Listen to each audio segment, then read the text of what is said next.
everyone? Welcome to KMS Reloaded episode 2. Today we are in the shadow of Mount Katahdin. Of course, I just missed the bald eagle that was flying around, so hopefully we get lucky. All right, let's dive right in.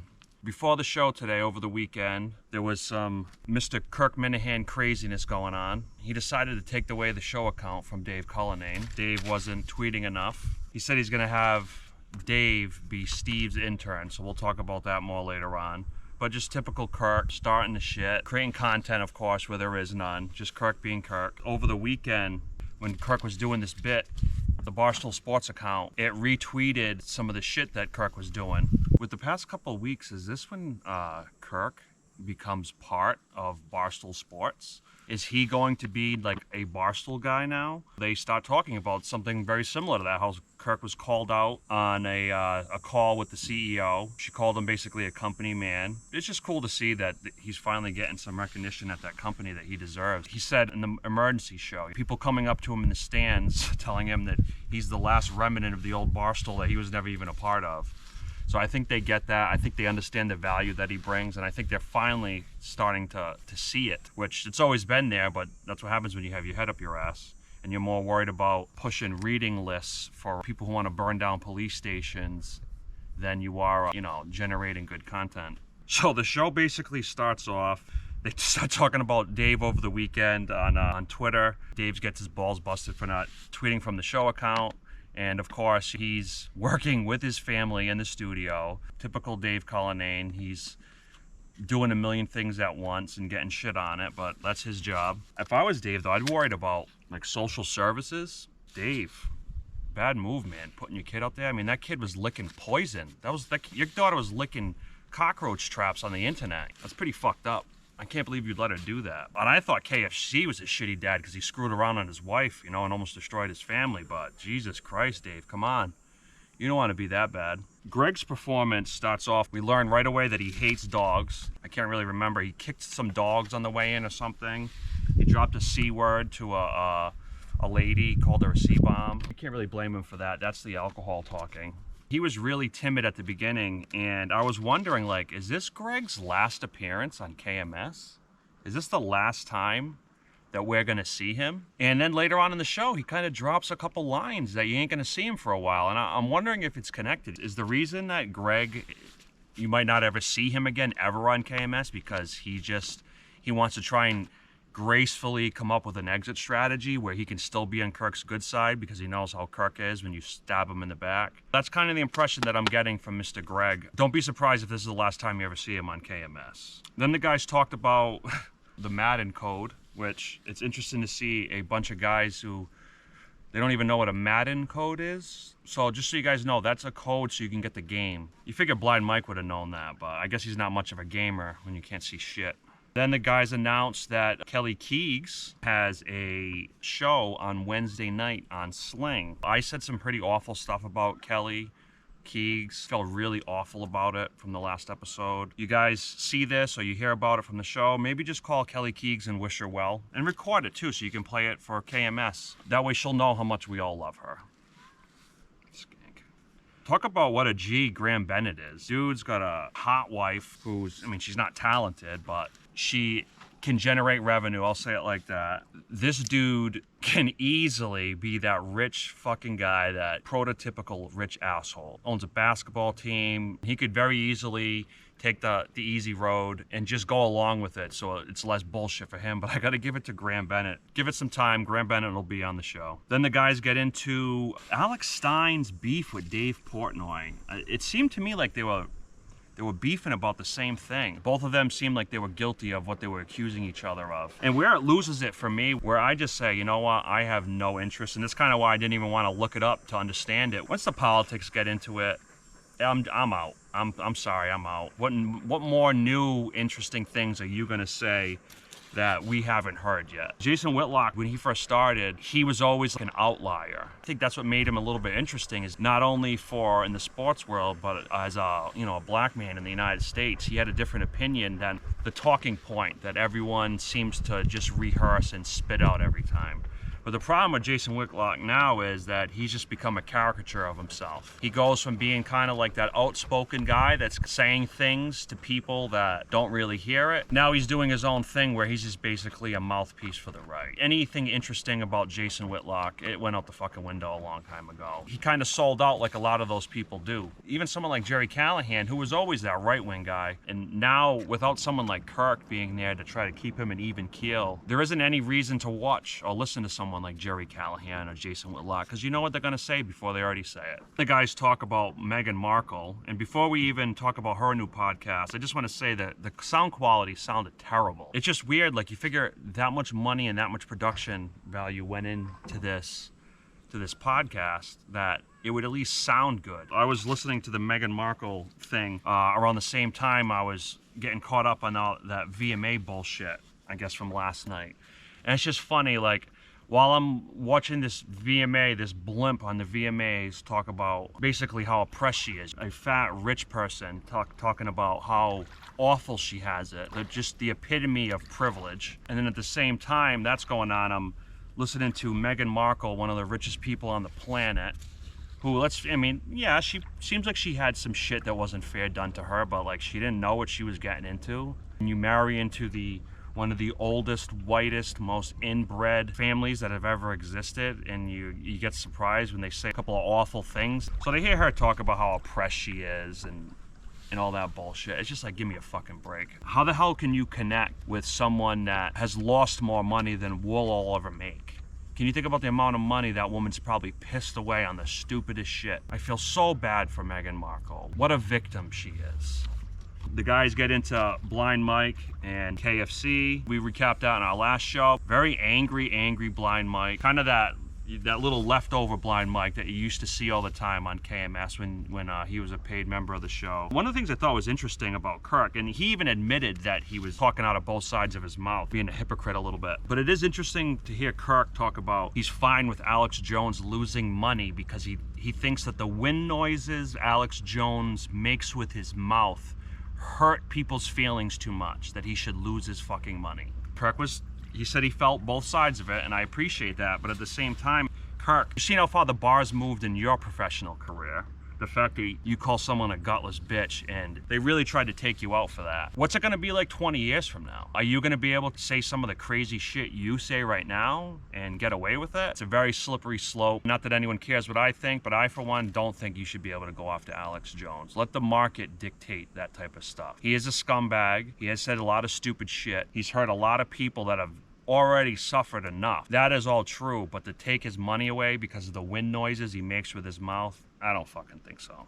Then the guys bounced around a little bit. I tried writing down the names that Greg was dropped. He was being a drip, so he resorted to telling stories and dropping names. There was a funny moment where Greg calls out Mike and he says, "You shouldn't comment about situations you don't know the truth about." Like, in other words, you weren't in the room. Let me tell you that you can't say things like that because you weren't in the room, you weren't there. How dare you have an opinion about something you weren't in the room for? And then Greg proceeds to tell you about how his friends, girlfriends, best friends, daughter-in-laws, former roommate. Basically, he just does the same thing Blind Mike does 2 seconds prior. I don't consider myself left or right. I think anyone who says they're Republican or Democrat, in my opinion, should be just taken and their head held underwater, so I don't have to hear them speak anymore. I'm not saying kill them. I just don't want them to speak about politics anymore. He'll shit on Blind Mike for not knowing the story, bring hearsay as evidence of his liberal superiority. Good for you, Greg. You're just like the other side you hate. My favorite part of the show, Dave Cullinane tries to look up some stupid pitching stat for Kirk, reads it wrong, or he claims that it was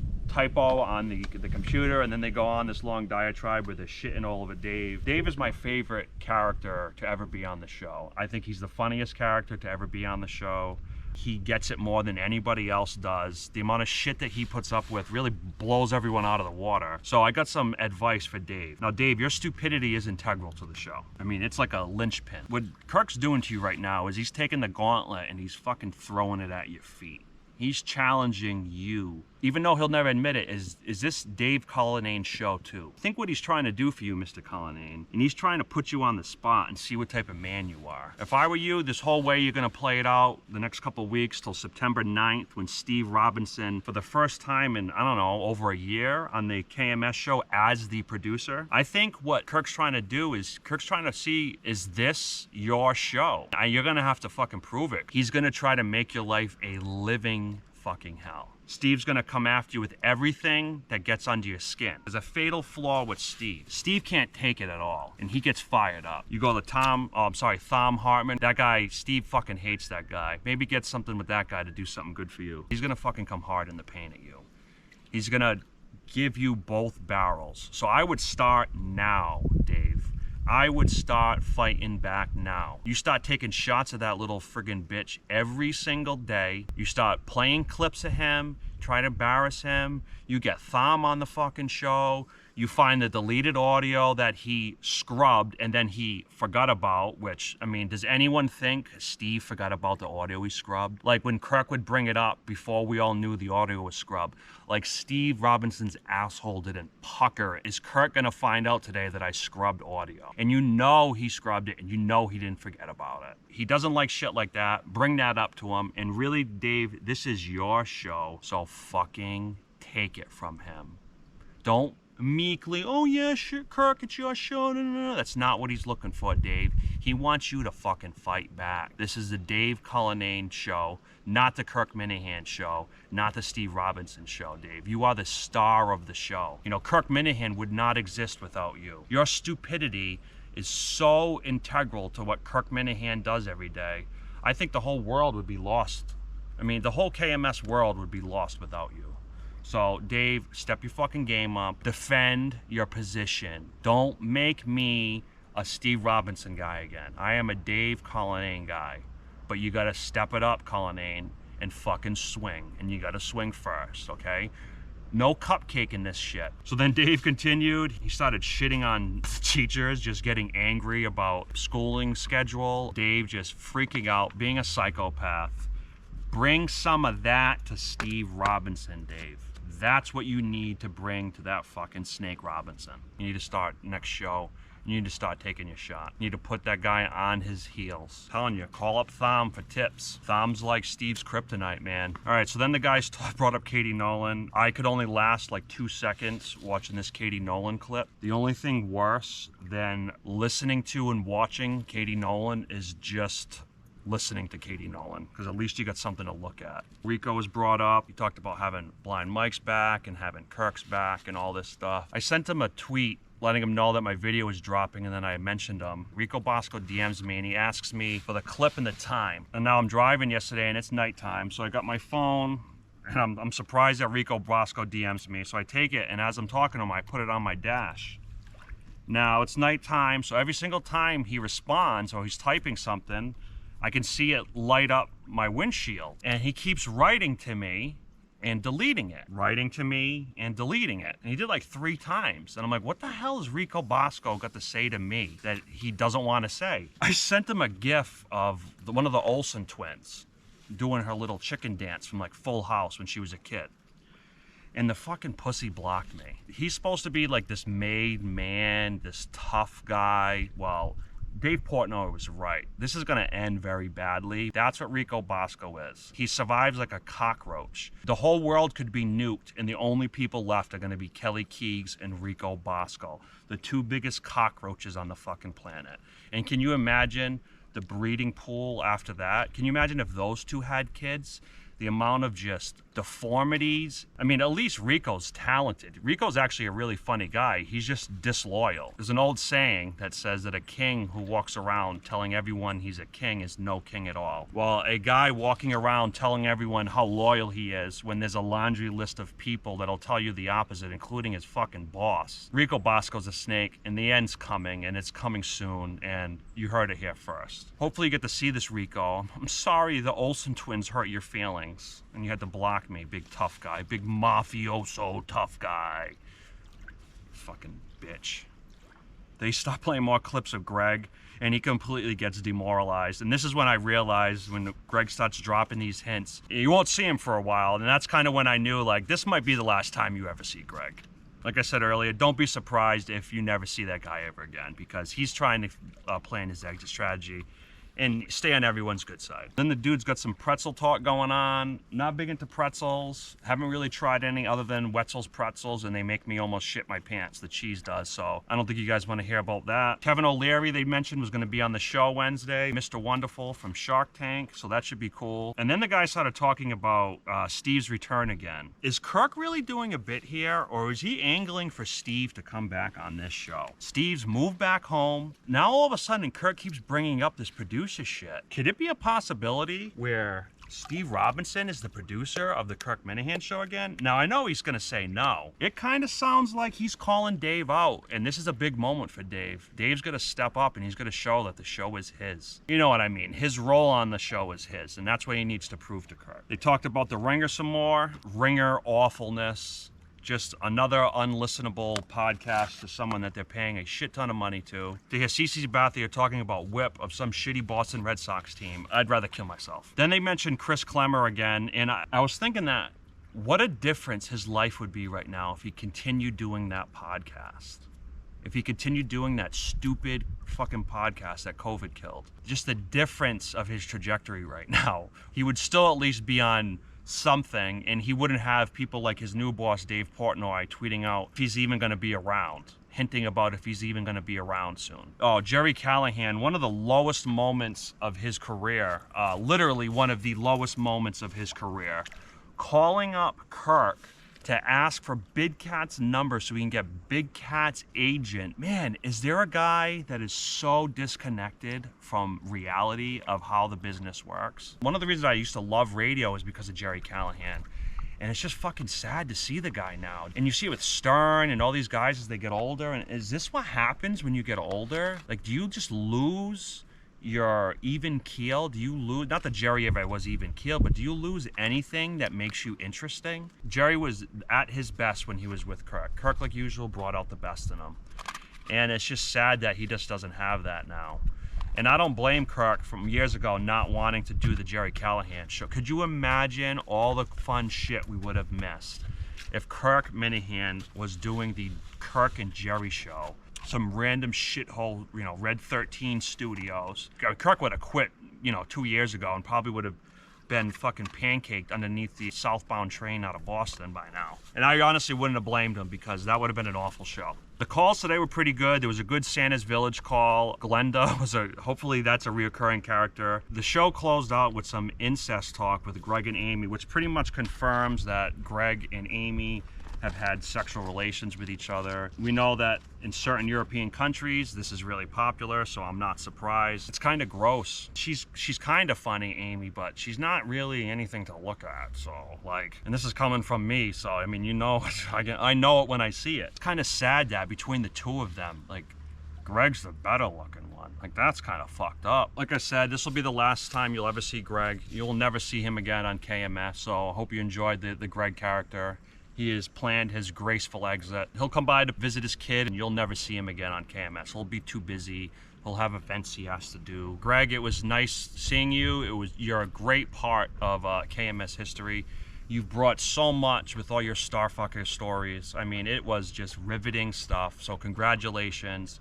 I'm sorry to hear about you and Amy's child, that it didn't go so well. Yeah, but that's what happens when, blood mixes with blood, you know what I mean? They don't always come out the same. Sometimes the assembly line, there's a little defect in it. All right, don't let anyone ever tell you that I don't have the best segues in the business.